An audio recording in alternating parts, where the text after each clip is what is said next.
Chapter 15. Helen Sandberg heard the bangs too, and when she saw the white light, she thought the plane was burning. For about half a minute there was nothing but loud bangs and white flashes, and then there was nothing. There were no lights at all in the plane, and no sounds either. She turned to Michael. "Can't you get them on the radio?" "I'm trying, Prime Minister, but I think it's broken." She walked to the door. "I'm going out." Inspector Holmes stood in front of her. "You must not do that, Prime Minister. We don't know what's happened." "That's why I'm going," she said. "I'm going to find out. I don't care what happens to me."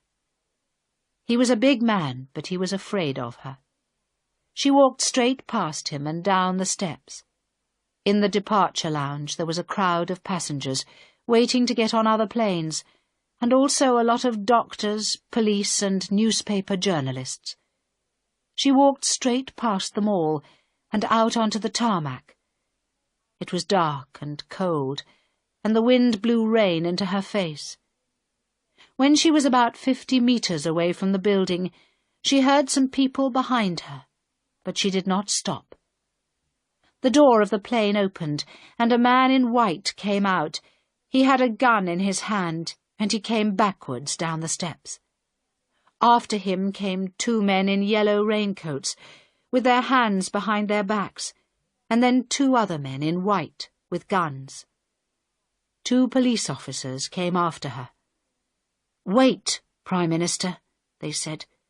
"Please stop, it's dangerous." "Not now," she said. "It's not dangerous any more." She walked on through the rain without stopping, and the young police officers walked beside her. They were afraid to touch her, and they did not know what to do. Some journalists ran after them. 2 men in blue came out of the plane, the pilot and co-pilot. Then some men in suits.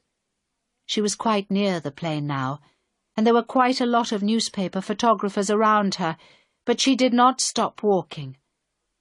A big young man came out of the plane with a short, thin, grey-haired one. Harold and Carl. Helen could see that Carl's face was very white, and there was blood on his mouth, but he could walk all right. Carl saw her coming, a small, strong figure walking through the rain, with a crowd of police and photographers around her. "Harold, my friend," he said, "I think we're in the news again. You're going to have another photo to show your little son on his birthday." Carl and Helen Sandberg met at the bottom of the steps, in the darkness and the rain. And Carl was right. There was a photo of it in every newspaper in the world the next day.